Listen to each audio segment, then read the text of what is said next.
Hey everyone, welcome to the Underswell. I'm Derek Sabori. Thanks for being here.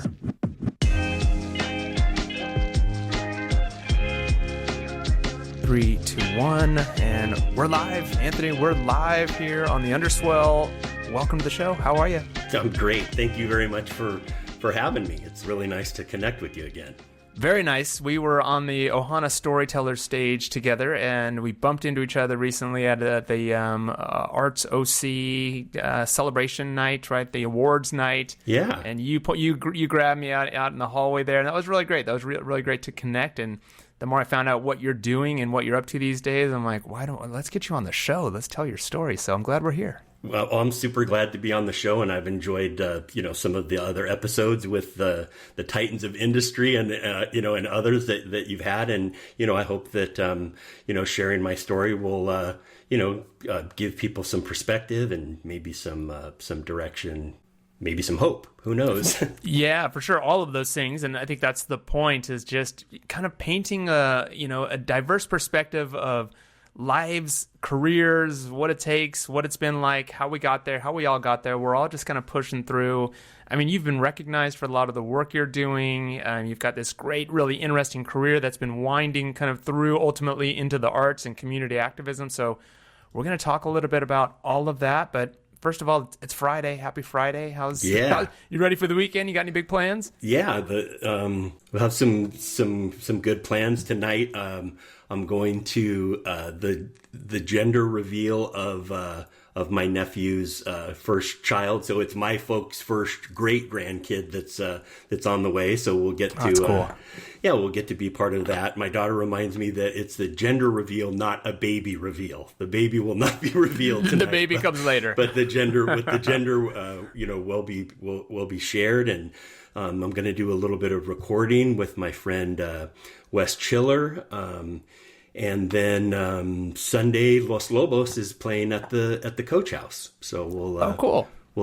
We'll check them out. Mm-hmm. Yeah, you got a busy weekend, and that'll be. I mean, I know you've got a big project that you're doing with Los Lobos, so I'm sure you'll be talking business as well as enjoying just an evening of good music and legacy. I think musical legacy over there, right? Yeah, for sure. The opportunity to be in those guys' orbit, and obviously with the directors and producers of that documentary, it's been one of the greatest honors and greatest learning experiences, in the short time, the couple of years that I've been working with those guys. So cool. Well, we're going to talk about that. I want to dive into that, but I'll just kind of do a quick introduction and let everybody know that I'm here today with Anthony Small, a local musician, arts advocate, columnist for the Dana Point Rocks for Picket Fence Media, which is over on the Dana Point Times website. City of Dana Point Arts and Culture Ambassador, co-executive, as you were just mentioning, co-executive producer for an upcoming documentary, which I think is kind of making the rounds through the film festivals. It's potentially, we should be hearing more and knowing when it's coming about, but for the legendary, 50-year career of Los Lobos, right? That's and like you mentioned, it's been submitted to the film festivals, and we look forward to hearing back, any day on where it's going to make its debut. Cool. Well, fingers crossed for you on that. And then lastly here on my notes, you're the former executive director for Music Preserves Foundation. So you have been kind of steeped in music and culture and in the arts for the last, good amount of years, but that's not where you started. So we're going to go through your story, but you're juggling quite a few things. How are you managing it all? Where are you spending most of your time, would you say? Yeah, I do. When I hear somebody else say it, it does sound like an awful lot. Yeah. The one thing that that I remind folks is, I'm writing about music and art, and I'm creating my own music, and giving opportunities to young musicians, at city events and at Redo Market and some of those types of things. But it all really pulls in the same direction. All of these, may appear as disparate projects, but for me, they all pull in the same direction. And that's, kind of my personal mission is, sharing unique perspectives through music and art and cultural storytelling. And, Yeah, I believe that all of those things fall under that umbrella. That's kind of the, the Blues Brothers mission from God that I'm that I'm on, and the yielding to to the passion, and thankfully the support that I've received from the community and so many organizations tell me that it's important work, and that it's and that it's worthwhile, and we can talk more about that as the conversation proceeds. Yeah, I'll try to get all that out of you. But let's start with, you mentioned you've got a new relatively new solo album out. It's called El Viejo, released in October of 2023. Yeah. You released that record, this album, your first full-length album, I think, on your 60th birthday. Yeah. Right? So cool. It's great. It's called El Viejo, which is the old guy. The old right? one. Yeah, the old guy, the old one. Yeah, and that album, we've had the opportunity to play it out. I've had a band in Dana Point for over 20 years, and then after COVID sort of moved away to that and really delved into songwriting and creating this album. I got great encouragement from my friend who became my producer, Matt Samia. He recorded the album, played guitar on it. There were incredible players. Fredo Ortiz, the drummer of Los Lobos, who was also a percussionist for Beastie Boys. Wow. And drummer on the Tenacious D albums. He's playing drums on the album. On bass is Corey McCormick, who currently is with Chrome Hearts, backing Neil Young.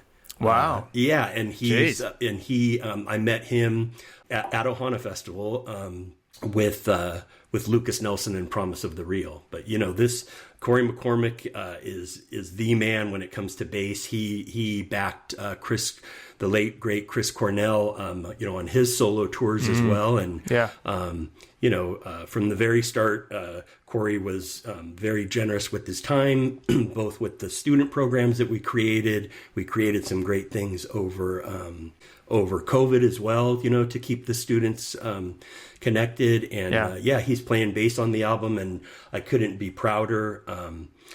Peter Levin plays on a song, plays some keyboards, and he was with Greg Allman and with one of my favorites, Amanda Shires, and so there's some cool people playing on the album, and Matt Samia, his beautiful Telecaster sounds and this cinematic style of production from his days at as an audio VP, I think maybe with Blizzard Entertainment, and so it was a chance for me. Some of the songs, we sort of revisited from that I'd written years before, and others were very contemporary, new creations. And I tend to write very much from, like I talk, very much from the heart, very personal stories, encouraging people when they need it, encouraging myself, as well. Yeah. Talking with subjects that aren't always addressed, things like caregiving, Alzheimer's, that kind of stuff, so. Well, maybe tell us what you've got. I know we're getting a first ever here on the live Underswell show with me. You're doing the first live performance, so we're gonna play one of your songs from El Viejo. What song are you gonna play for us? I'm gonna play a song that I actually wrote for my daughter, and it's called "Don't Give Up." And as the having the opportunity to play it in the community, and the way of the world, these days, sometimes it's easy to get overwhelmed, and it's just a reminder, that these tough times are a little part of our lives, and that we can get through it, and that there are a lot of people pulling for you. Awesome. All right. Yeah. Well, live in studio here. Now I get to feel like a, like a KEXP or KCRW radio host. So this is my audition for that. Love those stations. Right. Live in studio here. Anthony Small, take it away. All right. Here's Don't Give Up. Don't give up too fast. It's tough, but even this will pass. Try to hold out for something good. This world don't always Don't give up right now. I wish I could show you how your choice returns from the fire. When the smoke clears, it's you that's rising higher. Feel what's burning in those eyes. Pick on someone your own size. In fact, that someone just like you. It's time to lift them up and let them through.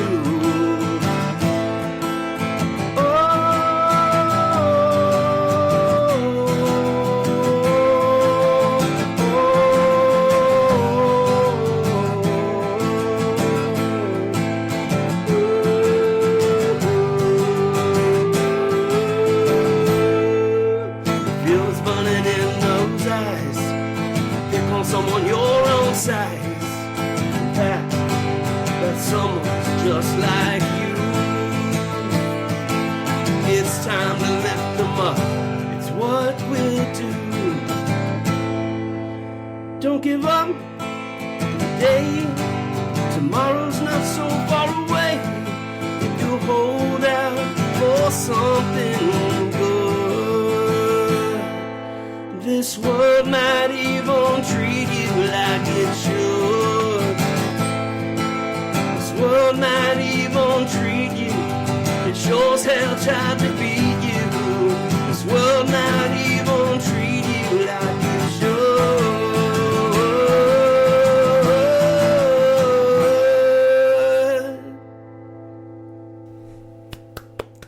Studio applause. Thank you very much. Thank you, Anthony. That's amazing. That's a really beautiful song. I love the obviously it's very apropos for I think what I try to do here at the show. Just letting people know it's like, hey, these things take a long time. It's not always easy. We learn from we fall down, we get back up, we persevere.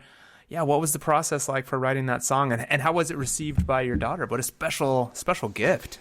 Yeah, I think she received it pretty well. I mean, I think hopefully the messaging was something that I had relayed to her, not in a song. Right. My daughter Meg had always when she was growing up, she'd always join me at the coffee houses, at the open mics, and sing along with me when she was just a little girl, and she continued singing and acting and those types of things. But, in this world, in this environment these days, there's a lot of tough, decisions and comments and things like that coming from the very top. And it's got to be frustrating for a lot of people. I just want to not discourage. I want to encourage, and I don't want to separate or devalue people. I want to bring them together and value them. And she was a little bit down, it was just really encouraging her. And as we played it, and we had an opportunity to play it out in the community as well, I realized that it was as much for myself, when the wind goes, when you have these passions and these projects, and sometimes the wind goes out of your sails, and you've got to remember to not give up. And luckily, the universe and the people in our community fill those sails back up, and we persevere. And like you said, this is life is a long journey, and careers. Careers evolve, and so that's really where where it came from. It's very, very special for me to be able to to document a particular period in time, I guess. That's where that's where that came from. And once again, I have to thank my friend, producer, and lead guitarist Matt Samia, because he's the one who said, I've seen you play your original songs, and you need to record those properly, and get some of these guys, these music friends in music that you have, and let's try to do something special. And Yeah, so a little later than I imagined, when I was that little kid with the mini angel bat, in the living room playing or my bedroom playing 45, records, Yeah. And dreaming of being on stage. And I was always so fascinated with music and the production of music. And my dad still has this just beautiful eclectic record collection and fantastic stereo to listen to. And as young as a kindergartner and first grader, I was fascinated by the power, by the amp and the power of the equipment. And then of course, Wow. Hearing, voices, from the Beach Boys and Elvis and the jazz greats and John Coltrane and Miles Davis and They've all had an influence. They've all had an influence. So I didn't think that it would take me to this point. We recorded a demo of some songs very informally 10 or 12 years ago, but these songs were done properly and we're actually working on some new songs That's cool. now as well. So Well, it's got to be really rewarding, especially to have that lifelong dream and to keep it there alive, through the years, through all the different things that you went through. You mentioned as you were writing the song, I wonder how often as a writer, as an artist, as a musician, are you writing for yourself versus writing for the listener? It sounds like maybe there's a little bit of both in this one. yeah, I think that I write from the perspective of the storyteller in the song. So, and man, I'm telling you, most of the time when the songs come, it is like catching lightning in a bottle, Yeah. I mean, the song comes, I'm in the shower, like literally it's like, out of a corny movie. Where's my notebook? No, where's my notepad? Movie, yeah, writing it in the steam and then throwing the towel on, running downstairs, grabbing the guitar, and it just pours out of you, Wow. And, I wrote a song about Alzheimer's, and maybe if there's time, we'll play it at the end. My both of my wife's folks, we helped take care of, along with Bonnie's siblings, taking care of her mother and in her battle with Alzheimer's, and my grandfather, my abuelito, a couple of my uncles, Tio Joe, Uncle Art, they all dealt with that battle against Alzheimer's. And Wow. the song, hopefully, that I'll get to share later, called Nice Girl, is from the perspective of the patient or the person with Alzheimer's who falls back in love with their visitor and that smile, just like the first time that they met their wife. And it's new, of course, every time that the visitor comes in to see them. You seem like a nice, like a nice girl, and those are the. And I mean, and playing that song live, it's been pretty phenomenal. I have to be careful to not look in the crowd because it does connect with people. So unfortunately, so many people, deal with Alzheimer's and in their family, and so many other challenges. It doesn't have to be Alzheimer's, but and you see people getting emotional, and then at the break they come up and give you a big hug, and it's just like, man, that's a hug from my grandfather. Yeah. Wow. What a powerful opportunity, and just a powerful thing to do. A really special thing that you're delivering for people. I know you also curate music for, like you mentioned, for some of the stages at the Redo Vintage Makers Market, other Dana Point events. You're always trying to give opportunities to emerging local artists. Right. You're a major supporter of the arts. You were named by the California Arts Council and Arts Orange County as recipient of a 2023 Individual Artist Legacy Fellowship. So congratulations on that.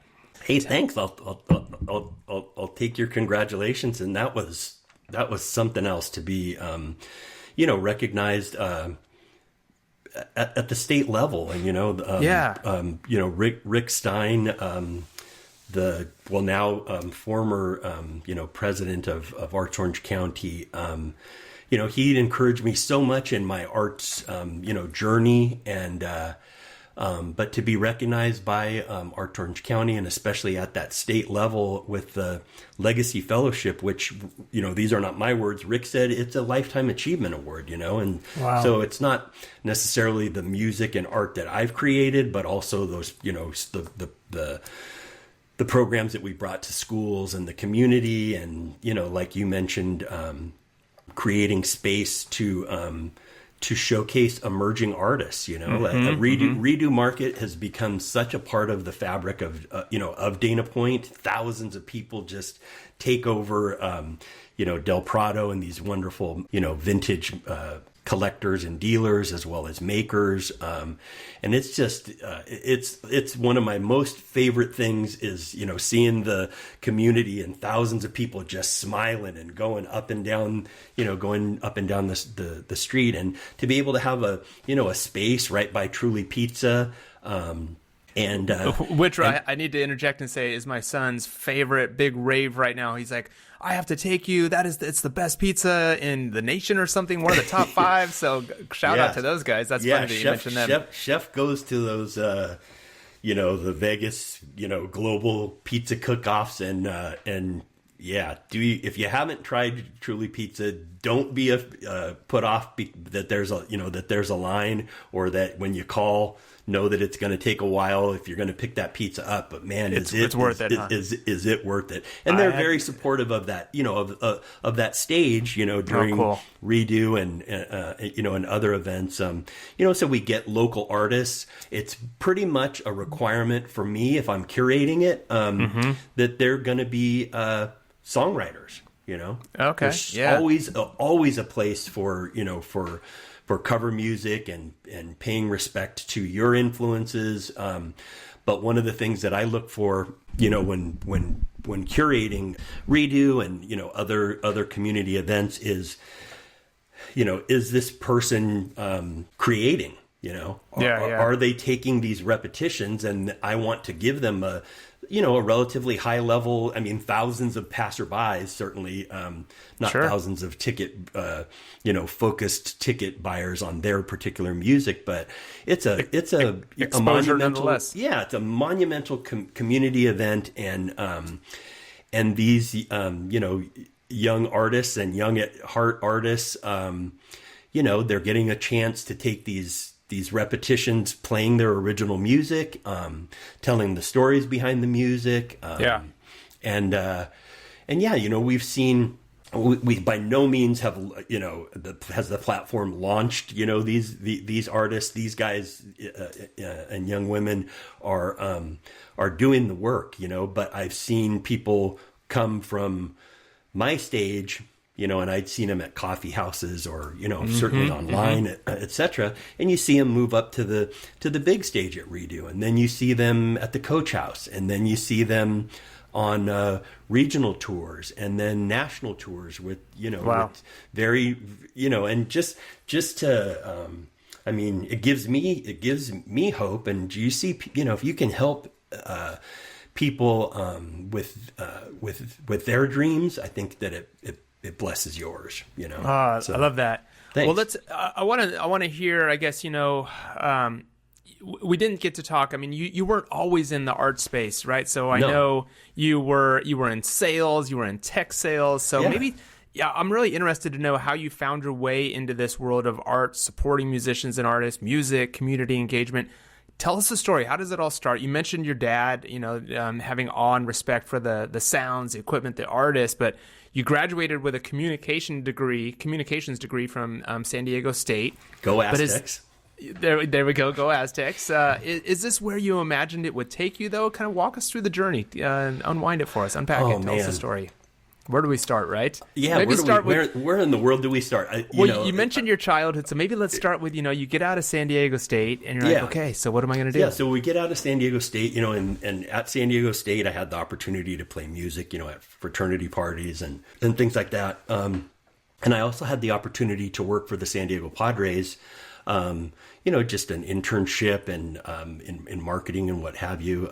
Went to in essence seminars put on by their community relations department. And coming out of school, not immediately out of school, I was in Riverside where I grew up, and I found out that the Padres were going to have a single A California League affiliate coming to Riverside. Okay. And a friend in baseball told me about that. And so when they had their caravan come in through town, I attended. And I think that'll be a recurring theme of our conversation is attend, Yeah, participate, show up, yes, and introduced myself. And, luckily we had some common friends from my years in San Diego, and, talking just right away. You go to those things and you rub elbows with the general manager and field manager of the San Diego Padres and the marketing guys. And of course, the team was owned by the Brett brothers, Hall of Famer George Brett and his brothers. Yeah. And I just said, man, I want to work for you guys. And that's what we did, Were you a big baseball fan, or was it just absolutely. that? Okay, yeah, okay, yeah, absolutely. I loved baseball. I loved playing baseball, and I loved, at San Diego State working for the school radio station, broadcasting, the baseball and basketball games and those types of things. Yeah. And so, I was thrilled that the team was coming, and so, getting to be a part of that and selling the sizzle, of minor league baseball, selling the outfield billboards and season tickets, corporate sponsorships of giveaways, as well as every single game, singing the seventh inning stretch, with the. Were you the volunteer to do it, or did they ask you to do it? Was that part of the job? I volunteered. Yeah, nobody's cool. Nobody's going to ask me to sing at that. Yeah, point. right. So you gotta ask for these for these opportunities, and but it became a super, I thought it was a pretty cool thing. It was called Anthony and the Small Tones, and these kids would gather around. 10 or 20 kids, and we'd lead them in singing "Take Me Out to the Ball Game" from the same spot, by the home dugout. Oh, that's cool. I met my wife there. A year later, I proposed to my wife there. After singing, "Take Me Out to the Ball Game." And, what did you? You didn't meet her at a game? Did you meet her at a game? I met her at the stadium. What? At that stadium, yeah. Wow, she was a student at UC Riverside and lived very close to the stadium, and I'm running up to the press box, as I did, and I see this beautiful girl, and introduced myself. Is there anything I can do for you? And she's like, yeah, can you get me a date with the pitcher? And I was like, woo. Yeah, right. No, he's actually married. There's his beautiful wife right there. Is there anything else? Nope. So I went, stumbling back up to the press box as the guys are like, pew, pew, pew, and I said, hey guys, it's baseball. That's strike one, Yeah, exactly. And I asked, I stopped and talked to Bonnie, a couple more times, asked her if maybe she wanted to, go see a friend of mine's band, playing nearby after the game. Well, the game ended up going 16 innings. And so we, of course, couldn't go out that night. Still had to count hot dog money and what have you. Right. But she came back the next day. A year later, I proposed to her there, Wow. And, that's cool. And 30 some years later, we're still together. Like Bonnie says, let's see. Don't mess this up. 34 years of marriage, and Bonnie's like, yes, 17 good ones. That's not too bad. That's what is that? Your RB? What's the average hit? Yeah, that's not. Your average. That's pretty good for batting. Maybe not batting so good average, for a marriage, but it just people say like, how in the world have you been married for 30 years? And the answer is don't give up. Don't quit and don't die, I guess. And the years tend to pile up. And Bonnie's she's my arts patroness, man. Her involvement with the PTA when we moved to Dana Point, and we've lived here, pushing 30 years, not quite, but she was so involved in the PTA, and working full time, spending an additional 40 hours building this community and programs, and building her network of friends. And I have to tell you that at that time, I resented it. I didn't understand how fulfilling it was to her, and how Yeah. good she was at it. Interesting. And, you know, there were times literally, and I feel really bad about not understanding. You know, she turned the light on for me about community service when she asked me to be on her board for the Capistrano Unified District Reflections Art Program, and I ended up chairing that and putting on those programs, and that's kind of where the arts journey, you know, started. But man, when she was spending those times and giving to the community and creating to the community, I was like, you know what PTA stands for? Push Tony away, you know? Oh, yeah. And you're like, you're not getting paid. It's driving a wedge between whatever it is, right? Absolutely inappropriate and selfish comment, as you know, which is me. You've sense atoned though for those sins, I guess. Well, she gave me this example, and she set me down that path and said, "Hey, I think that you'll enjoy this." We'd done volunteering and reading in the classroom and bringing the guitar into the classroom to reward attendance, and there I saw the power of music and that I could make a change. And interesting. Okay. We went from there to I'm kind of skipping over the professional aspect of software sales. I'll rewind there in just a moment. But from that classroom, I went to the NAM Nonprofit Management Institute. That inspired me to go to earn my certificate from UC Irvine. I know you're an Anteater alum. Yeah, that's right. And so I earned my arts management certificate. It was a very intense, 3.5 month program, something like that. Mm-hmm. And from there, we, launched Music Preserves, a nonprofit that shared the rich multicultural history of American music. But before all of that stuff, you'd mentioned, hey, I had a long career and a successful career in technology sales and software sales, logistics, fleet logistics, and things like that.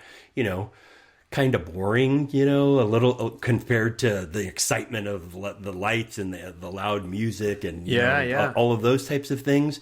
But it was emerging technology, and we did very well. I was making the chairman's clubs, and luckily had some very timely, large, national business development kind of sales at times when these companies were looking to be acquired or, go public right time, or right place. Yeah. But, okay. One of the things that I learned from my time in software sales was, I saw people, that were very, very passionate about that technology and very passionate about creating solutions, for businesses to drive and improve their day-to-day operations or lives and what have you. And the leaders of that business and those businesses, they went on to be titans of industry, and lead many companies in acquisitions. And one thing that I saw in them was their passion for what they did. And while I was good at what I did and grateful for those opportunities, and it was wonderful. I learned so much about relationships and taking care of and advocating for your customers, my community at that point. Those were the big takeaways. But I also saw how fired up those guys were, and in my heart, I knew that it didn't fire me up, So this is good. And and tell me if I'm right when I hear this, because that's really interesting. And I'm glad you brought that up, because you're successful, things are good, you're grateful for it, you're learning, there's so many lessons there, but you're seeing that you're missing that passion, that fire. You've got this other track that you simultaneously you're learning to be a community member, working with kids and doing the music. You're like, oh no. And now, what point do you jump the highway then? And where do we just like, I'm out. I'm going to come put all of my energy into this passion? Was there a catalyst or a flashpoint? Well, there was a lot of a lot of those moments kind of came at the same time. I'd left this company that I'd been with for 12 years and, followed one of the business leaders. And I'm so grateful, for the opportunity, that he gave me, or the introductions that he gave me. One of the companies that I went to, things didn't work out. There was some mergers with the parent company, and I was, kind of redundant. And but at that time, my wife Bonnie was diagnosed with breast cancer, and we were dealing with, caregiving, for her parents, and specifically her mom, and in her battle against Alzheimer's, and I was needed at home, and that's where I could help, Bonnie again. She's doing great now. It was one of those things very similar. I'm a cancer survivor as well, of renal cell carcinoma, kidney cancer.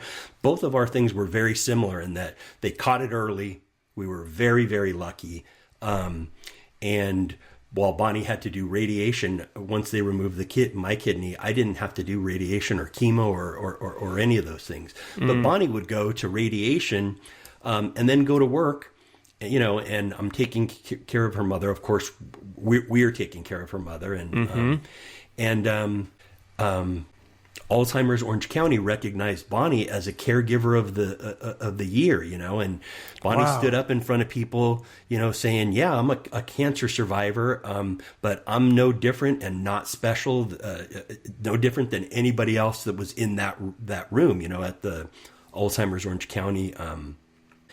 Luncheon or awards or what have you, in that, everybody's in the same boat, and that in that case that they had challenges in dealing with Alzheimer's, but everybody's got challenges, whether it's Alzheimer's, autism, addiction, that's just the A's. That's just some of the A's, Yeah, there's I mean, everybody's got these things to bear, and that's why we need to be kind, and we need to be encouraging, and those types of things. So while I was doing that, that's when some of those emerging, some of those arts community opportunities presented themselves.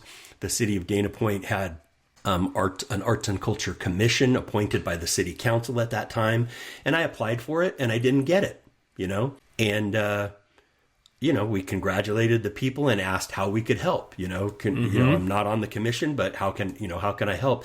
And the weirdest thing, very shortly after that, one of the commissioners needed to leave the state for her husband's career pursuits, and then they did the process again. And that time, I got on, and I got to be the chairman of the Arts Commission, and that's evolved now into the Arts Ambassadors. So it's a little more inclusive, a lot more people involved from the community. But Anthony, I want to stop you on that real quick, because I think that's an important lesson though too, because you don't get the role, which you could have easily just been like, well, then I'm out. No, you didn't check out. You stayed. You showed up again to say, well, how can I support? I'm still here. I want to be involved. I'm here for you. But that was almost like a little bit of a test, which you obviously passed. And they're like, the world opened it up for you, and you got that after all. That's a really interesting story. That's cool. Yeah, for sure. And and then that fast forward to kind of what we walked through with regards to the UCI Arts Management Certificate, and understanding how to build a nonprofit, and create curriculum and share these unique perspectives, multicultural perspectives, which is critical, to understand other viewpoints. And the kids, primarily fifth graders would learn, go through 10 modules and learn from the birth of the blues through jazz and jazz ambassadors and rock and roll, and all the way up through bring it local through surf music. And I could see the kids' eyes light up. Their horizons were being broadened. They saw they saw that there were many people that contributed to, for instance, the birth of rock and roll. It wasn't just Elvis; it was Big Mama Thornton. Yeah, exactly. They hear it, and what a valuable lesson for them. And I think it's so important to pass on, because kind of those, to your point, like if you know that, you kind of want everybody to know. So you're doing something really special. I want to take a quick break here, Anthony, sure. Because I want to come back though and ask you. I think you're starting to get at it though, but I call this show the Underswell because I think there's something that drives us all. So I want to ask, what drives you to do the work you do? Sure. We'll come back. We'll finish up with some other stories too, but I want to just get some advice from you as well for early journey career builders. So hang tight. We'll come right back and I'll ask you some more questions. Hi, everyone. I hope you're enjoying the episode. I'm always so inspired and motivated by these career stories, and I hope you are too. And I wonder, are you looking to be featured on the show? Each week, I chat with an invited guest who is an expert in their space or who has compiled a stellar resume. If you fit that description and are interested in being a guest, just hit me up at Derek Sabori on LinkedIn. And here's something else to consider. This show platform is for hire. I build professional and personal podcast profiles for people who are looking to stand out in a crowded marketplace. You've heard my guests say it's your personality, the way you connect with people, and your ability to relate and communicate that will help land that next job, client, or customer. So let's show off your personality, not just your resume, and let's do it on a podcast. Head over to theunderswell.com to learn more. And now back to the show.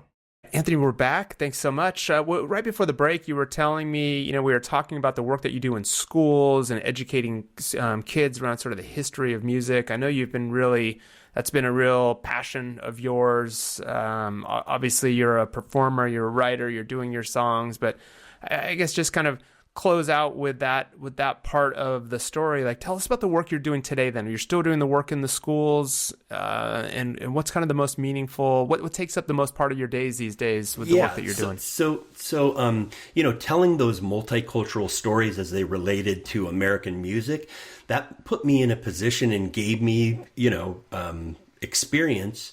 So when I had the opportunity to, I went to, Bonnie and I are very involved in supporting the Cheech Marin Chicano Art and Culture Center in Riverside, it was having its debut, and Los Lobos was playing there, and the producers of the documentary were interviewing some of the fans, kind of man on the street. What's the cultural significance of the band? What do they mean to you? Why have they been around for 50 years? And I kind of gave the guy my 2-minute take, and he turned the microphone off. It was Robert Corsini, one of the producers of the documentary, and he says, like, who the heck are you?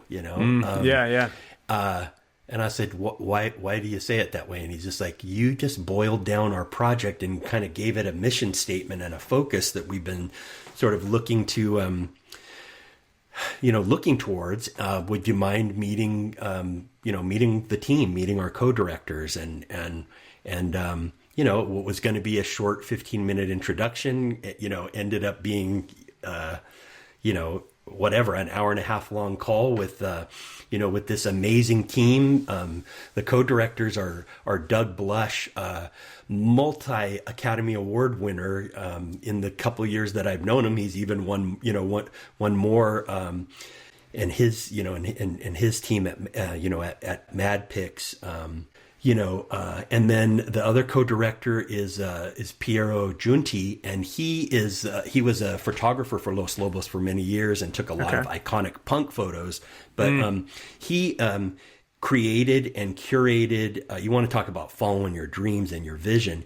He created and captured stories, memorabilia, recorded music, and created what's now currently at La Plaza de Cultura y Artes in Los Angeles, this amazing exhibition, that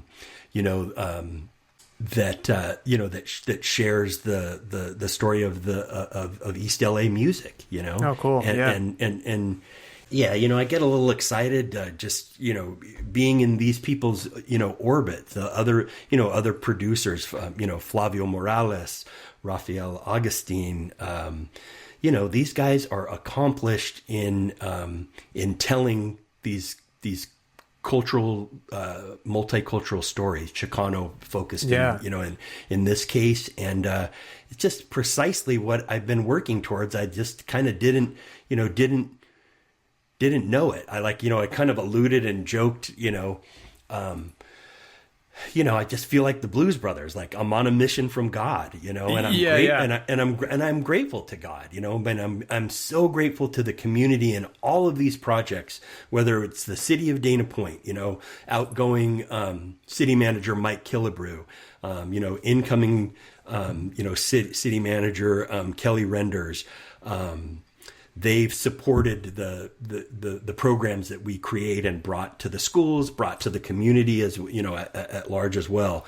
I'd be remiss if I didn't thank Live Nation, Rich Best, Nicole Belinkie, and of course Eddie Vedder and Pearl Jam's Vitology Foundation. They've supported me and the programs very, very significantly, not just with encouraging words, but funding and giving me a platform to express myself, like on the storyteller stage. But, funding these community and school programs. And it would not be possible without, without those types of people supporting and giving me opportunities. Same with these amazing people with the Los Lobos documentary. So.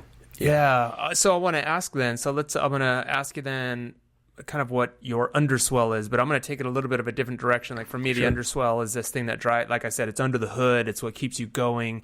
It's what has helped you, I would imagine, get through the tough times. Sounds like there were some really tough times. Sounds like there've been some really good times. And it's just all, like you said, it's all part of life.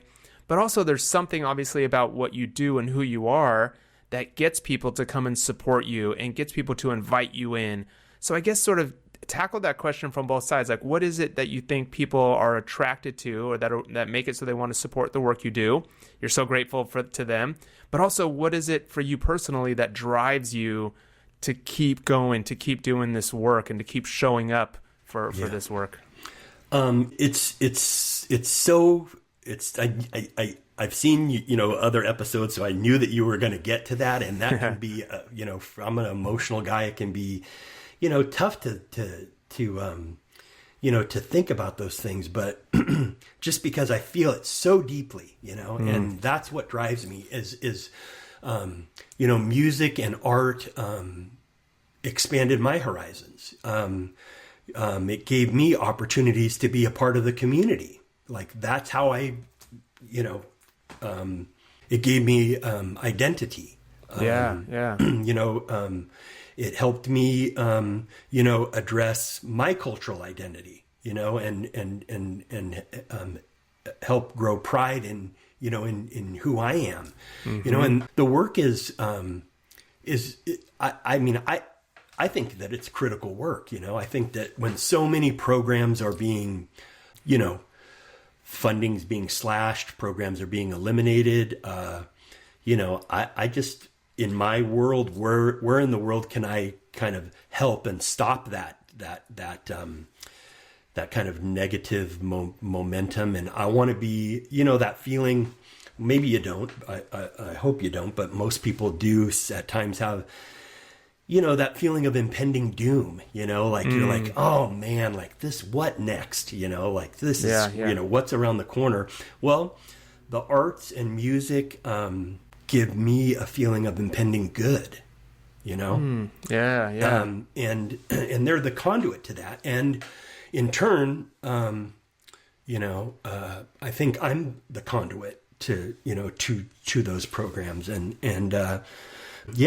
just, it feels like I'm exactly where I'm supposed to be. And I've seen it make differences in, young students' lives, in older students' lives. We've taken had the opportunity to bring music seniors from the various high schools in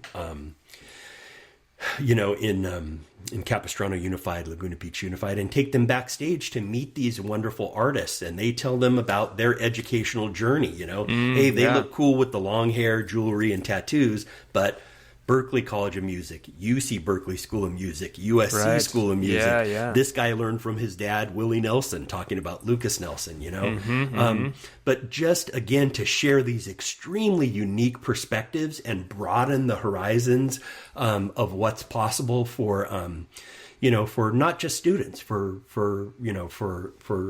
people in the community. That's my underswell. That's what what drives me. And there's a lot of sacrifices that we as a family have made to be able to serve the community. And you bet that it's absolutely worth every bit of that investment. Time, financial, however you want to look at it. So time, talent, and treasure is often what we say, right? But how you get traction, and you got to show up. And I want to encourage people to create, and I want to encourage people to participate and help others. And to do so, you need to surround yourself by people that are doing the same. People that you look up to. That you can learn from. Some people you can learn from what not to do as well, along the journey. But you've got to be in the arena. So attend those Arts Orange County meetings. Attend the fundraising professional meetings. Attend the open mics. If you're a songwriter or want to be. Participate and support, when someone like you has a platform and they want to uplift others, support those shows. I'm honored to be asked, to be on your show and tell the story about, art and music and what I think is extremely valuable these days. Again, I want to be inclusive and, share multiple perspectives. I think that, these days that work is critical, Yeah. So, I just finished serving the California Arts Council on their grant review panel. And to see the tremendous amount of work that people do, not just related to, to art and music, but serving the community, it's certainly beneficial to me to learn what is an effective, what's an effective way to communicate your organization's impact. That's just one way that hey, these people are getting money and funds and attention towards people that are doing good. There's other people that are taking those things away, and so what can I do to help? Yeah. So that's what we do.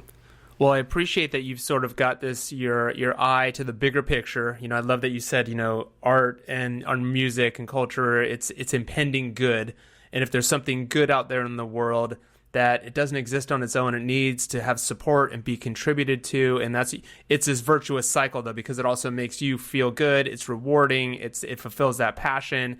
So it all swirls together, and it sounds like good things end up happening, in the long run after it all, because you're contributing in a good way to a better world. So yeah, thanks for the work you're doing, and thanks for the gratitude for being here. It's almost like you're supporting a small independent artist as well in the podcasting world. So yeah, absolutely. in the with the documentary, one of the first things that we were able to do, as part of the team was, connect and bring a very substantial grant from California Humanities, which is the California's, leg of the National Endowment for the Humanities. And they've supported some other work that we've done in the past, but we were able to, to immediately connect. But when you are a part of a project from in a humanities California Humanities, then you need to have a humanities advisor. And, because of the strength and of the core people behind that are really doing the work on this documentary, the great Dolores Huerta is the humanities advisor to this, to this project. And the story of Los Lobos is, reconnecting with their Mexican heritage and instruments as they played, rock and roll and various, types of music. But they were there at the start of the Chicano movement, and they were there at the Farm Workers Union meetings, and Dolores was there, and she was so mission driven and not about herself. And if you get a chance, take the chance to see the documentary on Dolores Huerta, and in it she talks about Gloria Steinem tells her, "I know that you don't like the spotlight. I know that you don't like it, but you know what? You must hang lights around it. You've got to hang lights around the work that you do. It's not self-serving. You've got to let people know that there's good in the world. You've got to let people know that there are people pulling in the same direction as you. You've got to give people hope. And if you don't have a platform and light it up and share it, then you're minimizing the potential, for further collaboration and impact and, and those types of things. So, wow. That's the carnival barker, kind of in me, the minor league baseball guy selling the sizzle. What I'm doing today is so similar to the minor league baseball. You just trade out baseball and the gathering, for music and the arts, Yeah. Well, I want to save time here at the end for, I know we've got another song from you. I really want to get to that. Hopefully it's Nice Girl that you mentioned, but I also want to get some advice from you.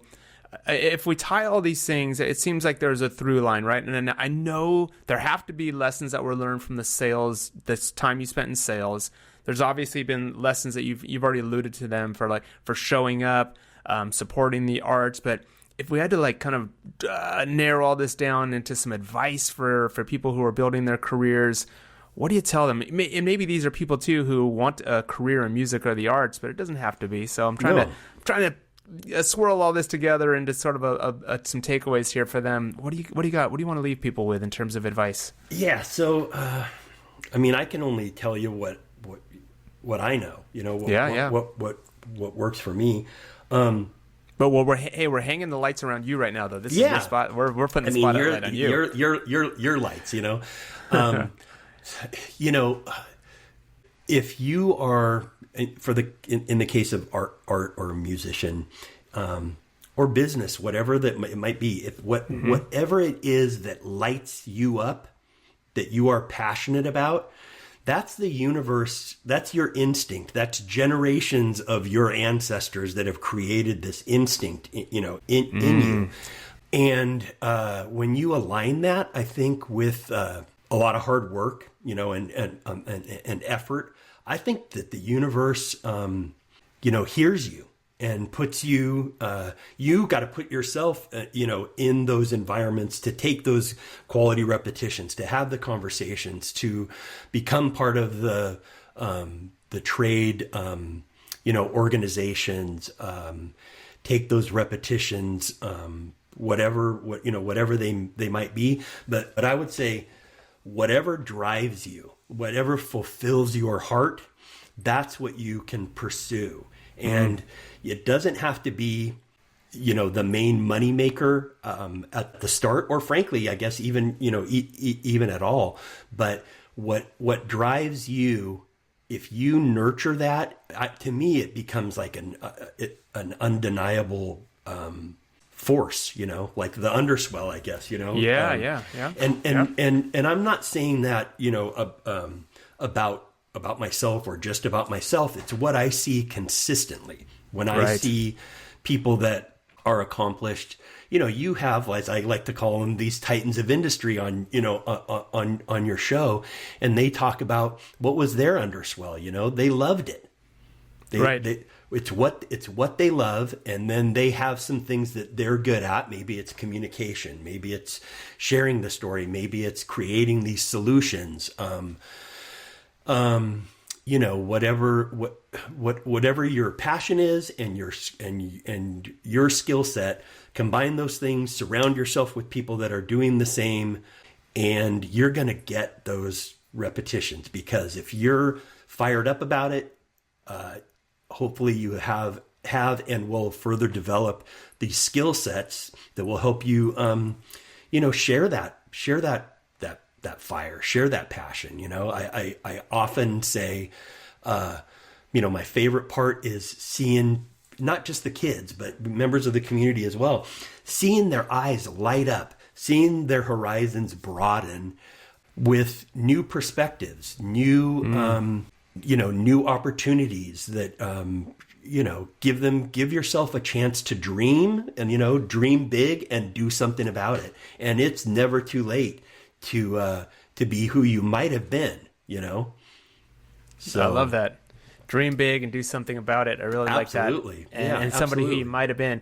Yeah, I think that big takeaway is your El Viejo. It's you can. There's always time to create your album. Don't give up on the dream. And if anything, you're just practicing this whole time to make the album just right.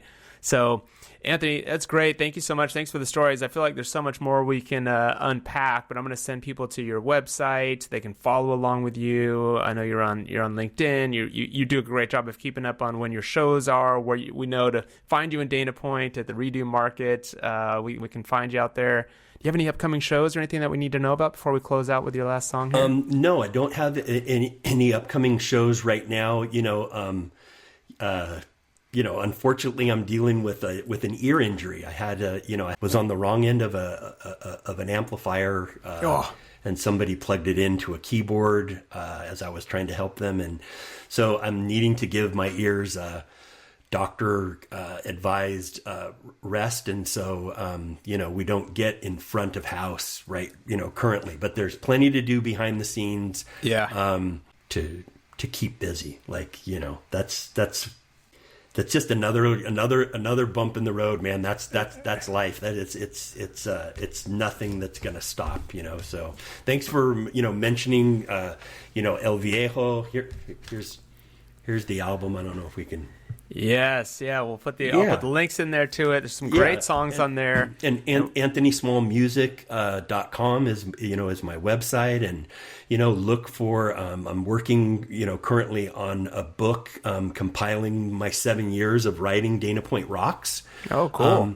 And so working with again, surrounding myself with some people that know what they're doing. With good people, yes. And I just I trademarked that term, the Dana Point Rocks, and I think that we can build on that, not just with the book, but use that as a lightning rod to do more good in the community and create some super fun events and ultimately encourage others. Well, cool. Well, good luck with all of that. I'm excited to see where it all goes. Let's close out with a song. This is actually fun because I always close out my interviews with what I call an open mic session. So it couldn't be more apropos, where I just say, hey, take it away. This is your opportunity to give us a shout out or an apology, recommendations, whatever it is. But you're going to close this out with a song. So your open mic is a song. So Anthony Small, take it away. All right. Well, first, before I take it away, I want to say thank you very much to you. When I first met you, you were doing the same thing. You were giving me an opportunity to express myself and hopefully share, what others see as valuable and can support. So, it's a long road, but here we are. The first song I played was Don't Give Up. This song is the Alzheimer's themed song that's called Nice Girl. So here we go. Right on.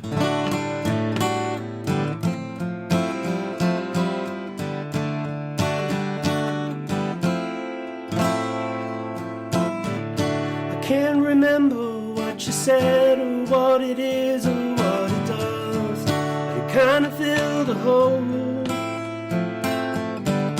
The type of person that can walk into a room and light it up. The sunlight in the soul. You seem like a nice girl. Oh, I really love your smile.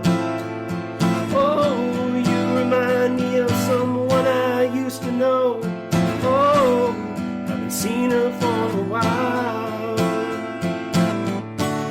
Now when I look back at all the times you said we'd had, I wish that I was there. And even though I don't recall the time or place or pretty face, doesn't mean that I don't care. You seem like a nice girl. Oh, I really love your smile. Oh, you remind me of someone I used to know. Oh, haven't seen her for a while. I'm trying to show I do care, and today you made me smile. And even if I could go back in time, I'm not sure that it's fair. Haven't been there for a while. Haven't been there for a while. I can't remember what you said, or what it is, or what it does, but it kind of filled a hole. Beautiful song. Beautiful song. Anthony Small, thank you so much. What a treat. What a treat. That was really, really nice. And just, God, what a unique way to do the show. So I'm grateful for you. Thank you so much. As you said, you were grateful for being on the show. But, man, it was really nice having you. So hopefully we bump into each other soon. Anthony, take care. Thank you so much. Right. Thank you very much. Talk to you later. Hey, everyone. Thanks for checking out the show. If you like what you heard, be sure to check back weekly, subscribe to the show. And if you want to be featured on the show, come hit us up at theunderswell.com. We'd love to hear from you.